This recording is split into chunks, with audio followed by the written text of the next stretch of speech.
Assalomu alaykum. Geram to'xtamasdan ochilishi va chiroyli o'sishi uchun nima qilish kerak?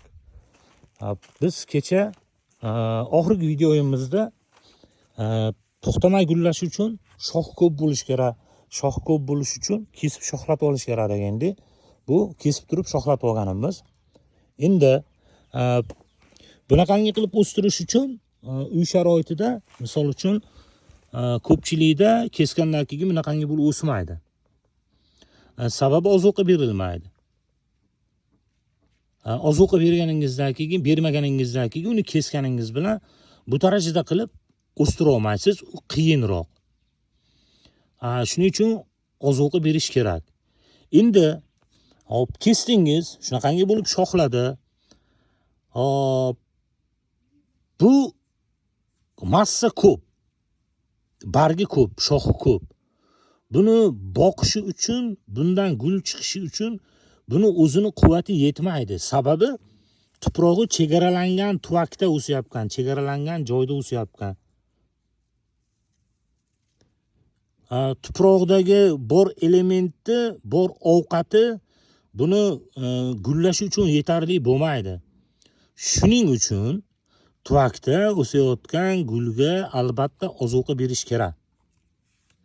Siz bunga ovqatini bermaydigan bo'lsangiz, bundan hech qanaqa natija kutmasligingiz kerak. Hozir bunga ozuqa bermaydigan bo'lsa, ozgina o'sadi-da, barglar, bu yangi chiqarayotgan barglari. Barglari sarg'ayishni boshlaydi,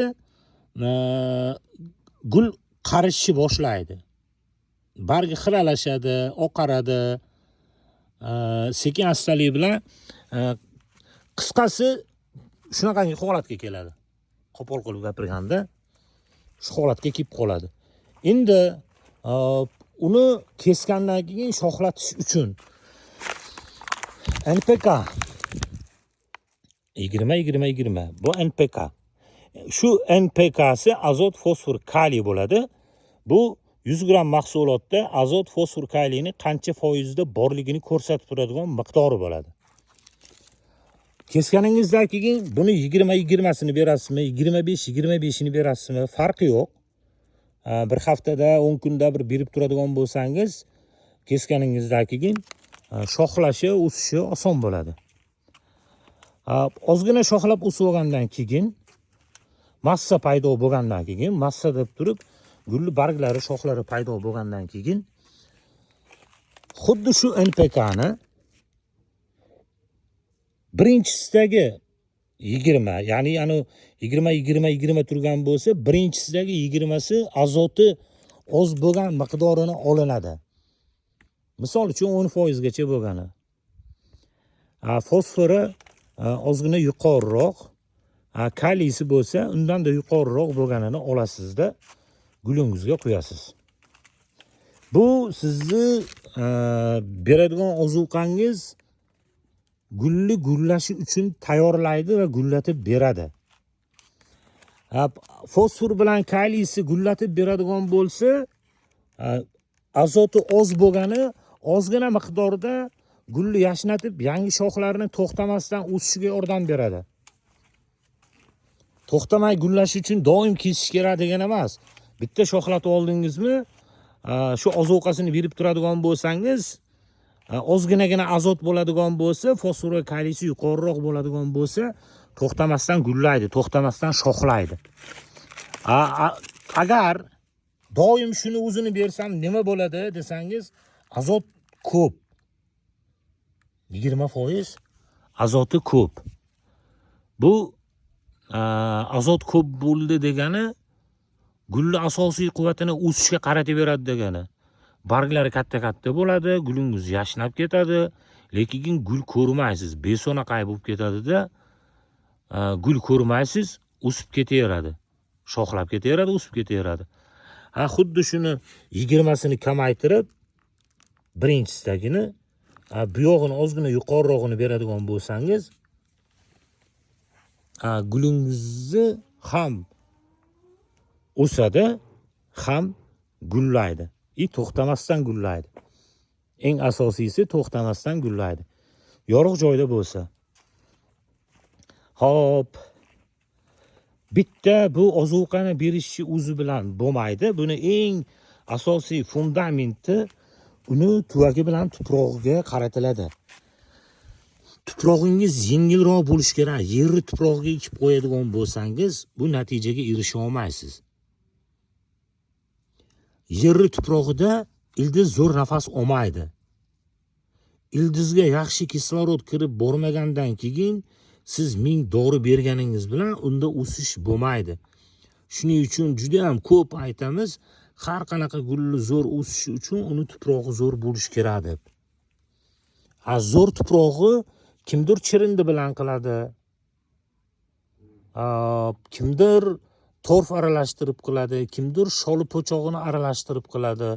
Biz faqat torfda ishlaganimiz uchun torf, perlit, vermikulit aralashtirib, ozgina biogomus yo bo'lmasa molli chirindisi va ozginagina tuproq aralashtirib, yengilroq qilsangiz bo'laveradi. Biz shunaqangi qilib qilamiz. Torfni hamma yerda sotadi. Hozir muammo bo'lmay qolgan. Misol uchun ko'chadan bir 8 ming, 10 mingga geran olsangiz, bilmadim, 10 ming, 15 mingga olinar. Tuprog'ini ham olish muammo emas-da, gul olgan odam uchun tuprog'ini olish ham muammo emas. Ozgina tuproq olib, chiroyli qilib o'stirish kerak. Torf olayotganda mana qarg'ab yurmanglar. Bozorda oldingi videolarimda ham qo'ydim. Qulupnaydan, pomidordan, bodringdan, teplitsalarda ishlab chiqayotgan torflar bor. Kokosviy chips deydi. Paketda ichida bo'ladi-da, 20 ga 20 mi adashmasam. Qisqasi shundan ishlab chiqarayotgan torfi o'zimiznikilar olib, ishlab chiqqan torfi arzimagan pulga olishyapti-da, drobilkadan chiqarib, perlit bilan vermikulit aralashtirib, tayyor gulli tuprog'i deb sotishyapti. Torf deb sotishyapti. Chiroyli upakovkalarni urib, rasmlarni tushirib, qanaqadir gullarni ham rasmini qo'yib, iminda shu marketing zo'r bo'lib ketdi. Iminda shu gulga deb sotishyapti. Uni olmaslik kerak, u gulni chiritadi, unda gul o'smaydi. Sababi u 1 yilmi, 2 yilmi qanaqadir o'simlikni o'stirib berganda, unda to'xtamasdan dori berib o'stiriladi. Hozir nom esimdan chiqib qoldi. To'xtamay dori berib o'stiriladi-da, bergan dorilarni hamma tuzlari o'sha tuproqqa yig'ilib qolgan. O'sha o'stirilgan o'simlikdagi ildiz kasalliklari ham hammasi o'sha o'simlikda, o'sha tuproqda to'planib qolgan. Uni siz ko'rganingizda bilmaysiz uni. Shuning uchun oladigan bo'lsangiz ham zavodskoy torflar bor. Zavodskoy deganim o'sha Rossiyadan kelayotgan torflar bor, qo'pi bilan qo'yib qo'yadi, o'shandan olish kerak. Tayyor qilib qo'yganini o'zimizni o'zbekskiy, ya'ni o'zbek tilida yozib, bu gulli tuprog'i, torf shunaqangi desa, olmanglar uni. Qopini 60 mingdan ham sotishyapti-da. U gulni chiritib yuboradi u. Aybini boshqa yerdan qidirib yuraverasiz keyin. Balki bilib qilayotgandir, uni sotyapganlar, balki bilmay qilayotgandir. Uni Xudo biladi. Insofni ularga bersin. Pul desa hamma narsani qilmaslik kerak. Bo'ldi, shu tuproq zo'r bo'lish kerak. Undan keyin shu bitta kesib shoxlatib, aytgan ozuqalarimizni beradigan bo'lsangiz, Xudo xohlasa, gulingiz zo'r bo'ladi. Shu tuvakni ildiziga yarashasini tanlash kerakda. Chirib qolish ehtimoli kam bo'ladi va drenajga albatta e'tibor berish kerak tuvani. Tagida suv to'planib qoladigan bo'lsa, gul chirib ketib qoladi. Uni yaxshi bilasizlar. Bundan keyin qaysi mavzuni olib chiqaylik?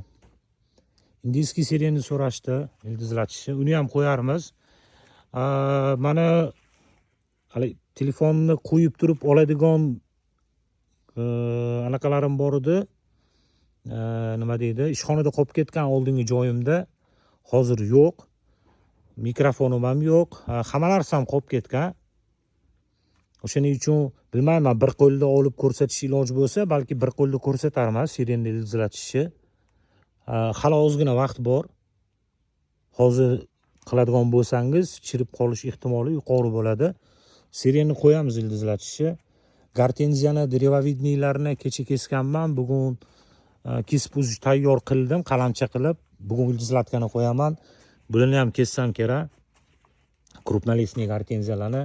Ozgina vegelam bor, vegelarni ham kesaman. Undan keyin biror haftadan keyin unda xohlasa geranga ham o'tsak kerak. Qaysi mavzu qiziq bo'ladigan bo'lsa, qanaqa savollar bo'ladigan bo'lsa, kommentariyaga yozib qoldiringlar. Albatta imkon borida javob beramiz. Ozuqani to'g'ri tushunish kerak. Tuvadagi o'sadigan gulga ozuqani siz bermaydigan bo'lsangiz, siz kutgan natijani, siz internetda ko'radigan gullaringizni siz hech qachon ko'rmaysiz. Shuning uchun albatta bunga ozuqa berish kerak. Azot, fosfor, kaliy miqdorini to'g'ri tushunib, qaysi payt qaysi birini berishni biladigan bo'lsangiz ham, siz уже 80-90% to'g'ri tuproq tayyorlash bilan 80-90% gulingizni zo'r o'stirishga qo'ygan birinchi qadamingiz bo'ladi. Vaqt ajratib ko'rganinglarga ming rahmat. Ketkizgan vaqtinglarga rozi bo'lasizlar. Xudo xohlasa, kimgadir manfaatli, kimgadir foydasi tegadigan video qildik deb o'ylaymiz. Omonlikda ko'rishaylik, joningiz sog' bo'lsin.